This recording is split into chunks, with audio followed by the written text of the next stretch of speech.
Hello everyone, this is Sheba Joy. Welcome to my channel Zion Shekinah Official. Zion is God's dwelling place, Shekinah is God's glory. Um, Today we're going to look into Isaiah 36, but before that, I just feel so bad that I was not able to, you know, talk about God, talk about Jesus, and ponder on His word like on the on my channel.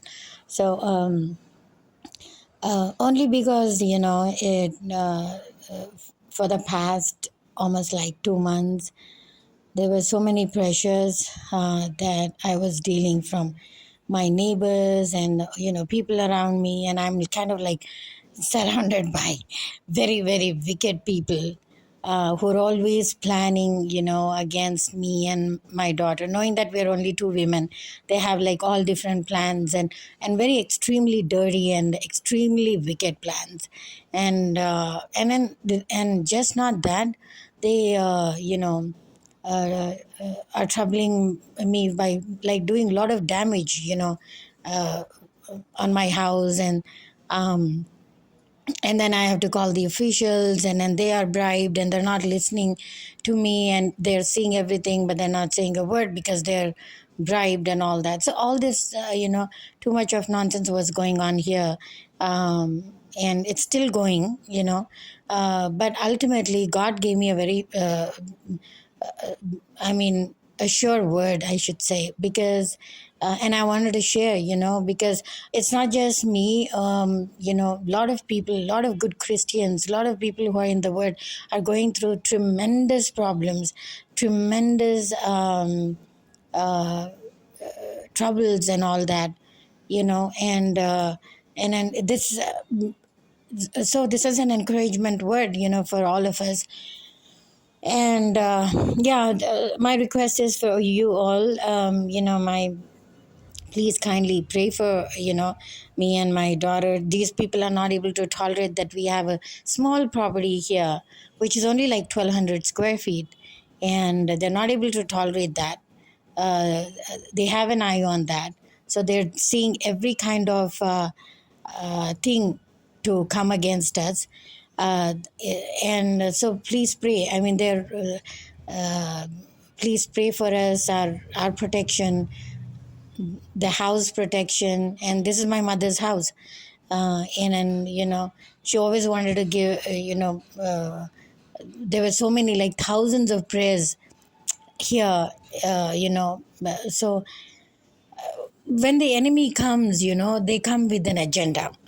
So and we have been, and just I don't know if you have seen my like Facebook. I've been posting many things, not many things out of like 100 things. Maybe I just post about one or two things.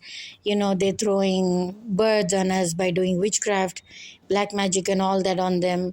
And then they're throwing all kinds of things that they use for these black magic arts and all that. So what I'm saying is that these things cannot affect us. But yes, definitely there is some kind of like burden, when these things happen here. I'm talking about the black arts and these witchcraft and all that. So pray for us that the enemy is really, really destroyed by God, because he has been playing these games, these tricks, and these treacherous things for the past 13 years, in my life. And pray that they're totally destroyed, and then God's vengeance comes on them, because that's His word, that enemies will be destroyed by God's vengeance. So, yeah, so that's all it is. And we need to go forward. And then, anyway, this is God's time and our time. Yeah. So, without wasting much more time, let's go into Isaiah, which is like Isaiah 36. I just want to share a few things in here, and that is, This is actually about the invasion of Assyrian king uh, on the Israelites. At that time Hezekiah was the king, and what has happened in that time is that these people, the Assyrians, are kind of like very wicked, right? They are demonic kings. He's a demonic king. He's a wicked king. And he's an evil king. So also, what's his name? Sennacherib, and he's King Sennacherib. Okay, and also what he does is he invades Judah and takes all the fortified cities around that. And then he goes on to go to Hezekiah, who's the king of the Hebrew army, who's the king of the Israelites. He goes and then he speaks, he sends his commanders to speak about him so that he can also, like, the take over that land. Now there's a lot of history on this, but I'm not going into the history and all that, only because that it also takes time, and also takes me giving you correct information, meaning that I've not looked into the history of all this. I mean, of course, if I read it, then I would have known, but I haven't. So I'm not going to. But what importantly I wanted to emphasize is that few verses from here, and that is our great God. Just wanted to emphasize on what this guy did. See, if you see in Hezekiah um, 36, he says 36 verses. What is this? 18.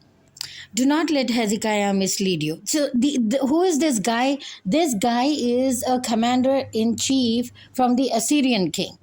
It's King Sennacherib. He sends this guy to the city of Judah, to Israelites. And then this guy, who is a chief commander of the Assyrian king, King Sennacherib, he's coming and talking to the people in Judah. Who are these people? They are the people who believe in Yahweh. They are the people who believe in God. So the one true living God. So he comes and says, do not let and it's Isaiah 36 and 18. Do not let Hezekiah mislead you when he says, the Lord will deliver us. Have the gods of any nations ever delivered their lands from the hand of the king of Assyria? Look at that pride. Look at that pride.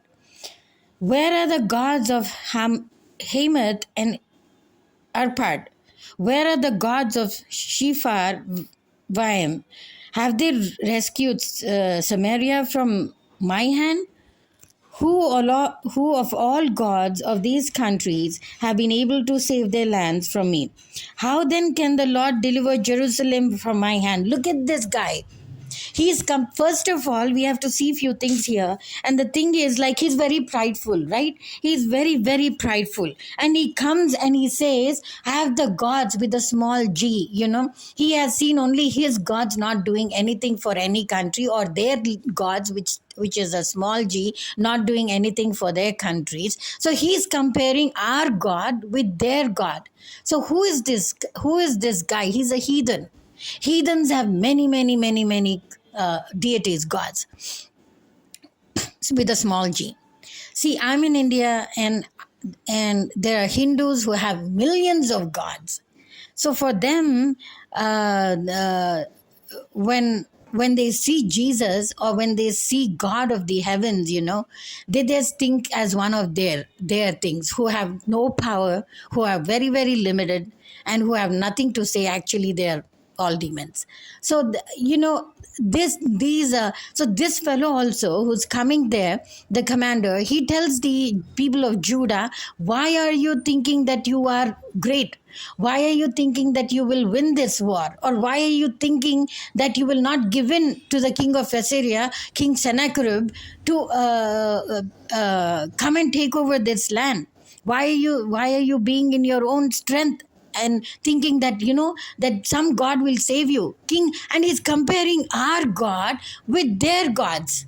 Whose gods? The other nations' gods who were not gods at all. Again, as I said, they're gods with a small g. And he says, look at Samaria. What Samaria was? Did Samaria be? Did it? Was it rescued by their gods? No. Did all the other cities and all that, did that got rescued? No. So he's saying, where are the gods of Hamath and Arpad? And where are the gods of Sepharvaim? And so he's comparing our God with their gods. So this is the first thing. See, first thing is he's very prideful. Second thing is he's comparing the gods, which is not even like gods, with a small g of their gods with our gods. Right? And the third thing he says is, who of all the gods have, and he's saying, and he's also saying, can you imagine these gods? Did they even save their land? So how can you say that your God will save your land? How can you say that? See, how can, it says in Isaiah 36 and 20, it says, how then can the Lord deliver Jerusalem from my hand? Look at that pride, man. Look at that pride. Look at that pride. A mortal man is trying to compare his strength with God's strength. Did you see that? A mortal man is comparing his ability with God's ability. And the real one, true God. A mortal man is comparing his value or his skills and all that he has learned in the army with God's skills, with God's miracle signs and wonders. Can you believe this? I mean, this is how, is exactly also my situation, because right now I'm in that place where all these like people around me are very wicked because they want this land, my mother's land, that she gave it to me, and then they're all like have become like praise. Parasites, pesticides, I should say, because they will be removed soon by God. So, but look at that pride. Look at that pride. So this commander-in-chief, he comes to the people of Judah and he says, can that God deliver you? He will not be able to deliver you. Because why? Because he's seeing his own strength, and he's seeing and thinking very prideful that he is even more than God. Can you imagine that? This guy is thinking that he's more than God. So, and then let's go back to, then we have read from 18, right? 18 to 20. Okay, let's read 21 and 22. Then we will go back and I'll tell you why. Then 21, but the people remained silent and said nothing in reply because the king had commanded, do not answer him. Why did the king say, who is this king? King Hezekiah. He said, be quiet. When he's shouting like a mad dog, be quiet. Do not answer anything to him. Why? Why? Because, our words carry power. Our words, have to align with God's will and glorify him. So when this fellow is putting all kinds of doubts in the people of Judah, King Sennacherib says, do not talk anything to them. Do not talk anything to that man, because he's a wicked man. Do not answer him. And then Eliakim, son of Hilkiah, the palace administrator, Shebna, the secretary, and Joah, son of Asaph, the recorder, went to Hezekiah with their clothes torn and told him what the field commander had said. See, they got scared, man. These three people from Hezekiah's palace, they got scared. They got like totally upset. They got like totally bewildered. And they went to King Hezekiah and they tore their clothes of what this fellow was speaking. Why? Because this fellow was speaking in the strength of the devil. And when the devil comes, will he come like a little rat or like a little worm? No. He will come also like like a serpent, like beguiling himself. And also, why? When snakes come, don't we get scared? We do get scared, right? Now, where do we hit him? How do we kill that snake? So he was coming in the form of that kind of animal, coming in the form of devil, coming in the form of the wicked one. So these people, naturally being in flesh, they become very scared. They go back to Hezekiah's palace and they tear their clothes, it says in the Bible here. Then let's go back to verse 16 here. See, King Hezekiah also says to the people of Judah, do not listen. And then this guy, after saying this, this guy is saying to the people of Judah, the commander in chief, do not listen to Hezekiah. This is what the king of Assyria says: make peace with me and come out to me. Then each of you will eat fruit from your own vine and fig tree and drink water from your own cistern until I come and take you to a land like your own, a land of grain and a new wine, a land of bread and vineyards. So, how he is enticing, right? He is coming to their land. He is trying to possess their land. And he is talking to them saying that do not listen to Hezekiah. He can't do anything. He's a small king. I am a great king of Assyria. Do not listen to him. You come to me, and I will take you to a land which is good land, which is a land of grain and wine and all that stuff. And so just vacate this land. Don't be in this land. See, believe it or not, friends, I have faced all this actually. Some people who just came and said, why don't you sell your land? Because these people have sent them, to me, like, why don't you sell this land? Why don't you go out from this land? Why don't you do this? Why don't you do that? Because these people are always like on you, they're trying to kill you, they're trying to do this to you, they're harming you, all this, come on, be at peace and all that stuff. And of course, some good people have said, some people who are from their side also have said the same thing. But good people, in a sense, I mean, they got scared. Like how these three people went and got scared about the situation, about how that commander-in-chief was talking to them. They got scared and went to King Hezekiah and torn their clothes, right? So like that, these people also, when they heard, some good people, when they knew and heard about all the things that I was facing here, they also said the same things. So no offense to that. But the wicked people came on their behalf to say, just like this commander, the king of Assyria, who's coming and saying, vacate this land, move out of this land. I will take you to a land which is very good, which is a land of new grain, which is a land of, what is that? A land of grain and new wine.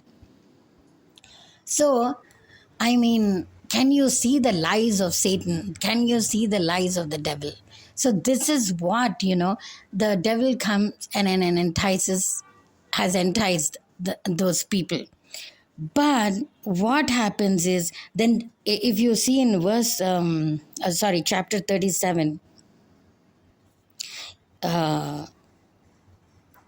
I'll only read the first few verses, chapter 37. Okay, before I read, I'll just say that King Hezekiah also gets very scared, because Assyrian king is a very powerful king. He gets very scared. He also tears his clothes and he goes into the temple of the Lord and he puts on a sackcloth and he starts praying.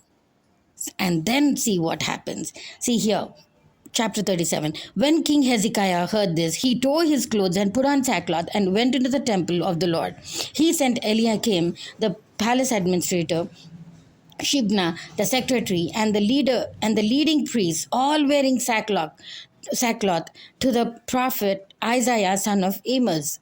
They told him, this is what Hezekiah says, this day is a day of distress, and rebuke and disgrace. As when children come to the moment of birth, there is no strength to deliver them.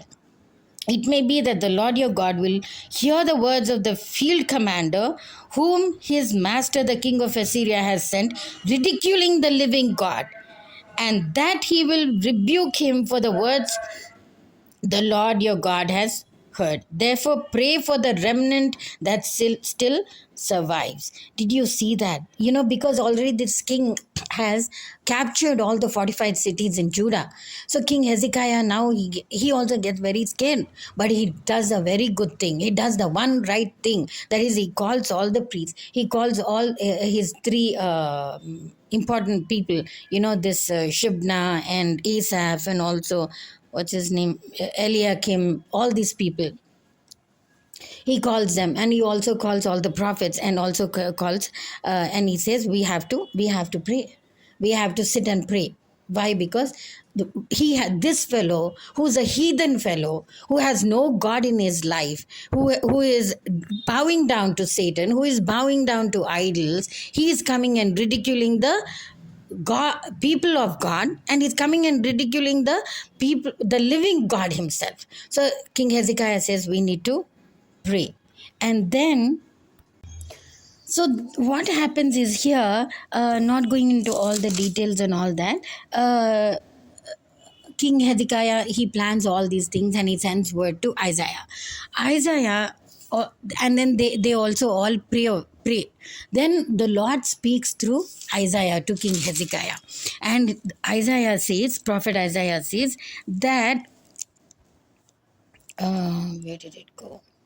See, I'm only reading a little bit. He says, verse 32, chapter 37, for out of Jerusalem will come a remnant, and out of Mount Zion a band of survivors. The seal of the Lord Almighty will accomplish this.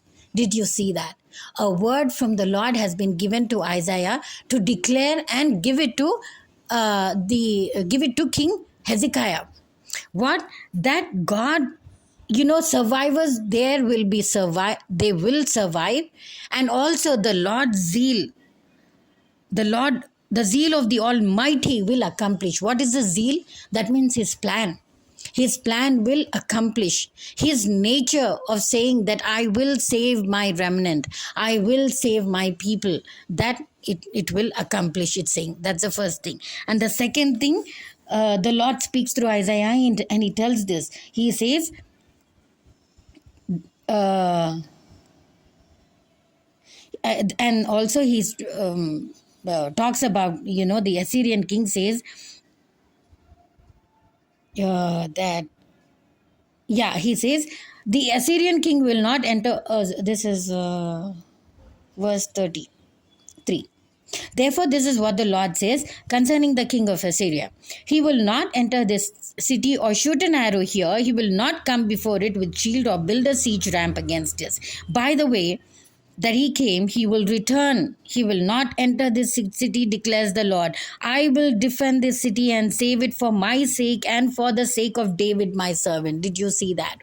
So, not only God is saying, yes, I will save the survivors there, I will save the people who are already there, I will survive them, I will put them they will not be dead in the hands of the enemies, or they will not be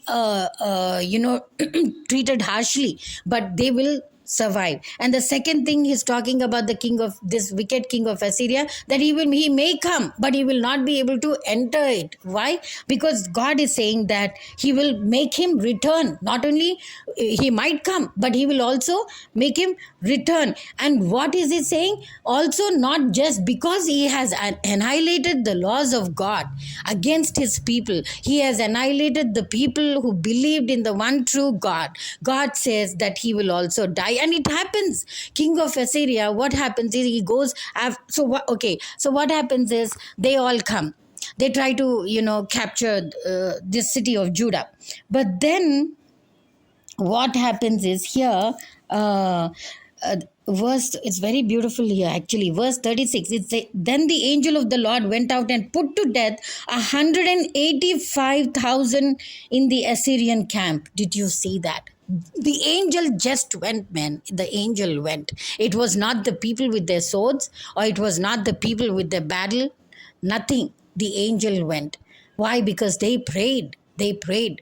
And then the angel went. And what did he do? He killed all that 180,000 people who were coming from the enemy's camp.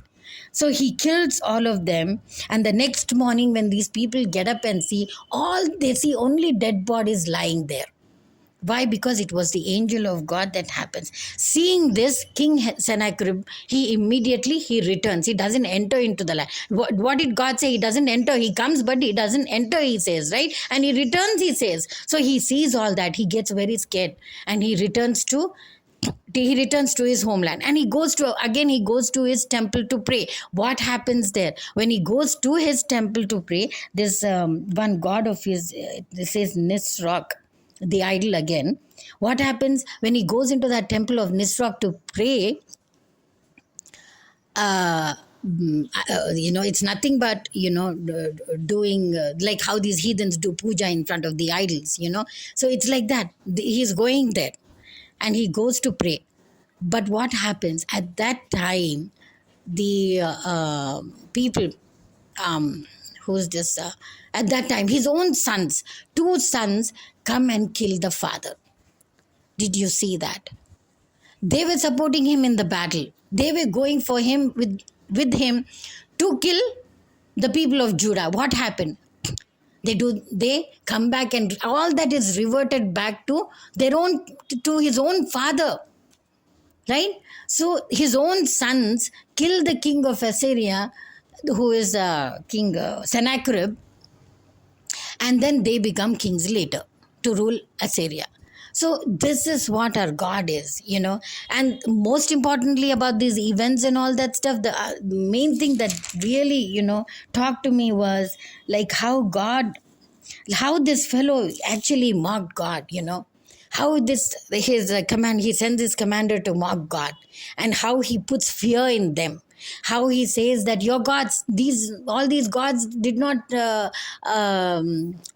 did not save the other lands or Samaria or any other land, all these gods, and he's comparing our God with their God. So this is what happens, folks, when we are confronted with the heathens, the wicked heathens who are against our lives, against our properties, against our destinies, against everything. What do? They think of us as like them, which is not the case.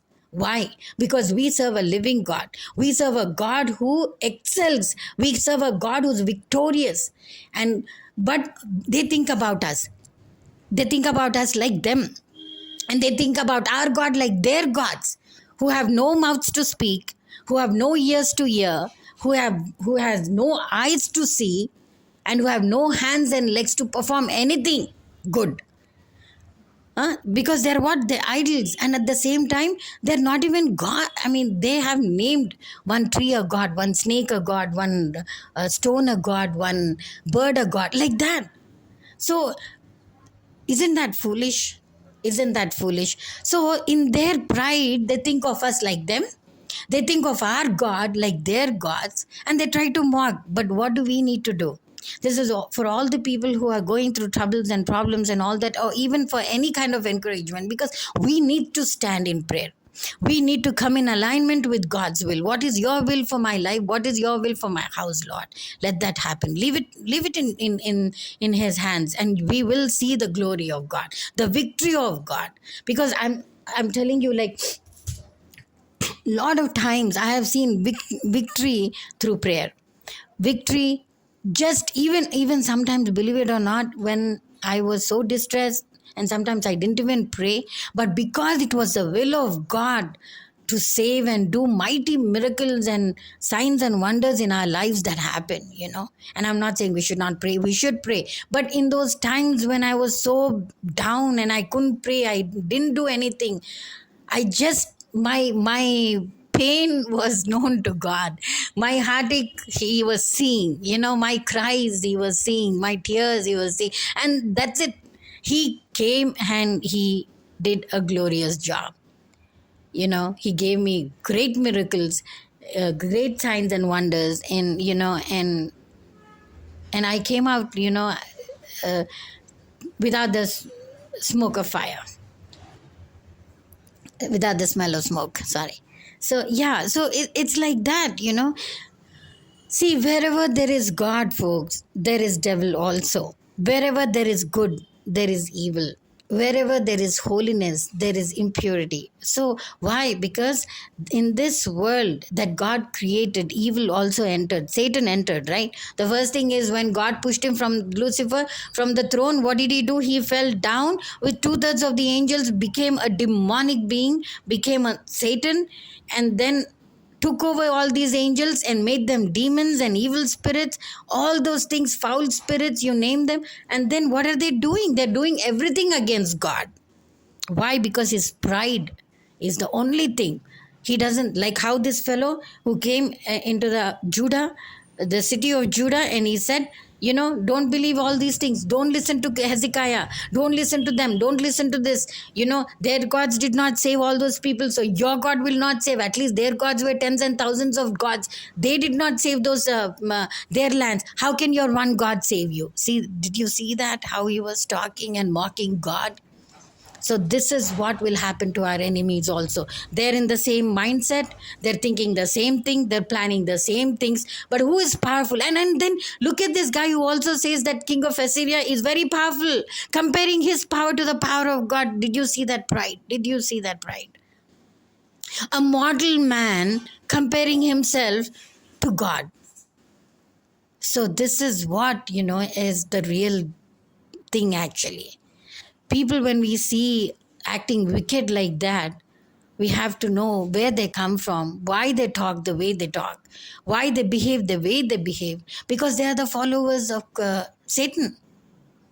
But we should be standing firm, but by the grace of God, really, he is making me stand firm in the grace of God, and is making you guys also stand in the firm in the firm foundation of God, because God is our strength. God is our strength. He is our everything. And yes, sometimes we get discouraged. Sometimes back actually, what happened is, when I was thinking all these things, I felt a little discouraged. I mean, I'm also flesh and blood, right? So I was feeling a little discouraged. But immediately, actually, immediately, I was there was actually she's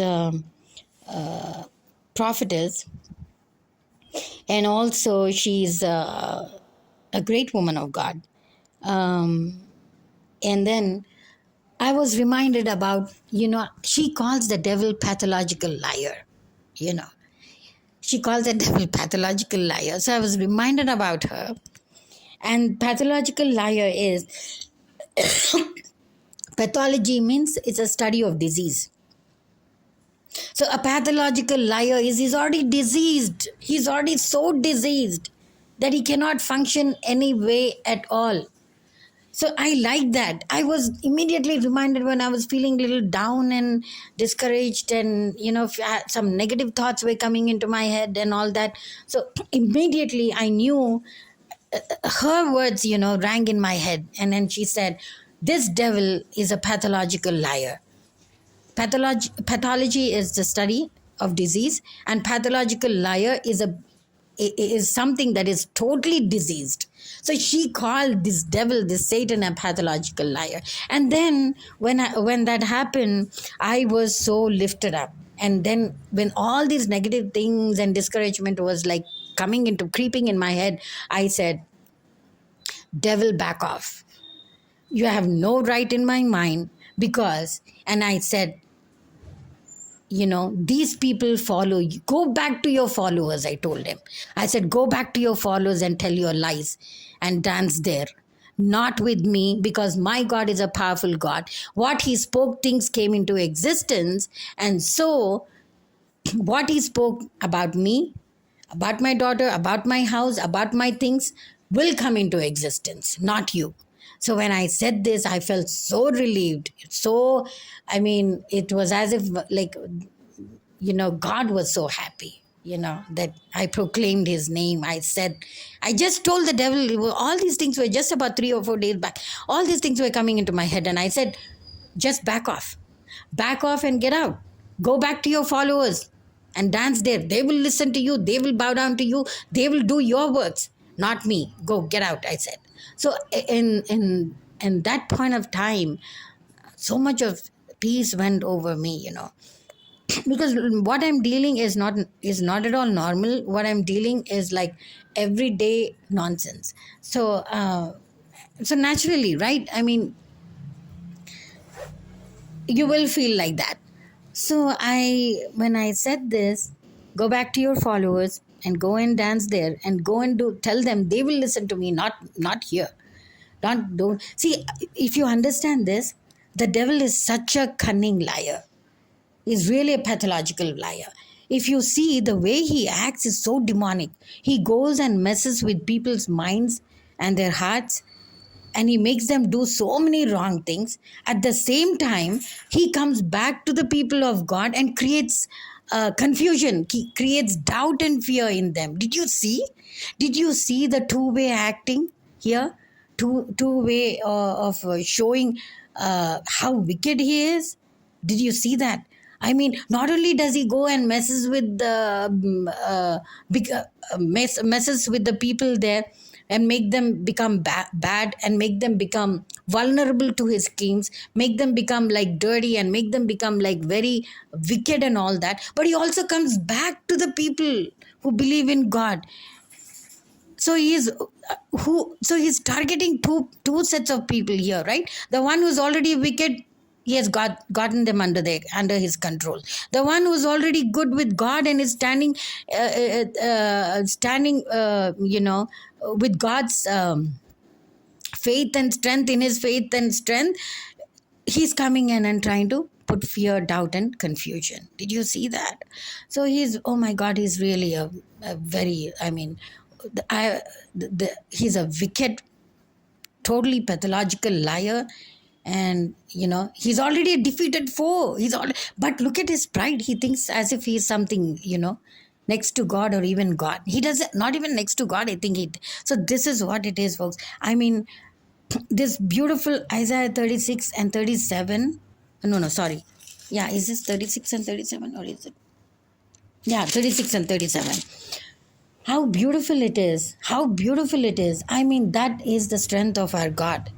So that's why there is a verse which says in the Bible, the enemy may come in one direction, but he will flee in 7 different directions. Now, how will he flee?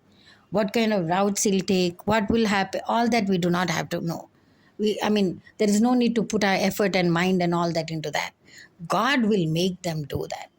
God will make. See how these people, 180,000 people came against that small town of Judah, small city, and tried to plunder them. But what happened? They all fell dead. Just one angel went and they all fell dead. And this guy who talked about his strength and comparing to God, he talked about the gods. What happened? They all fell dead. I'm sure this commander also fell dead. And King Sennacherib, this Assyrian wicked king, was there to see and then later on die in the hands of his own sons. 2 sons kill him. So this is our God. This is our God. When a prophetic word is given, when a word is declared, that is sure to happen. And that's what I told this devil, who's a liar, coming and saying some things in my ears and all that. And I said, no, stop, back off, and go back to your followers, not me here, not me. I am the child of the Most High God, and I need to listen to His voice, and His voice and strength and faith are the firm foundation of my success in my victory. Because it is not just mine, it is God's. So this is what it is, We are going through this, we're going through that. Yes, all that is there. It's a fact. They're true. They're all truth. But also we need to know that our God is always victorious. Never did he miss a battle. Never did he lose a battle. Never did he say, or never does he slumber, it says in Psalm 91. He doesn't sleep. His watch is over us. And I felt so good that, when this February month, when people were saying so many things about this month, it was really good. I mean, how did Moses say to the people, when they were crossing the Red Sea? Stand and see the salvation of God, he said. Why? Because waters were in the front and the Pharaoh army were at the back of them. So what did he say? Stand and see the salvation of God. So that is our God, folks. Not only these things happen in the Bible, as some, useless people have said some things to me like that, but I told them. Then they understood, because what they have done behind my back, it didn't work. So they understood the power of God, and now some of them are not even like, they have backed off, you know. But others are still following. But that will be the fate of Sennacherib's army, you know. So this is what our God is. Our God is a powerful God. His name is El Shaddai, Almighty God. His name is Emmanuel, meaning God with us. His name is Yahweh. His name is also Jehovah Cherub, Lord the sword. That's why the angel went with his sword and struck off all those people. So this is our God, and I wanted to, talk about this. But may the Lord bless this word, and thank you so much for listening. Our God, is a good God. He's a great God, and He's a God for us. He created us because He wanted to be with us, right? He wanted to be with us. He wants us to be with Him, and He's called Jehovah Nissi, meaning God our banner. God our banner, right? So we are in Him, He is in us, and so this is what it is. So may the Lord bless this word, and thank you so much for listening. Be encouraged. Know that God is real. Know that He will work wonders and miracles for us. Know that He's already fighting our battles. Know that victory is on the way. Know that He is there for us. He is the same God, yesterday, today, and forever. So may the Lord bless this word. Thank you so much for listening.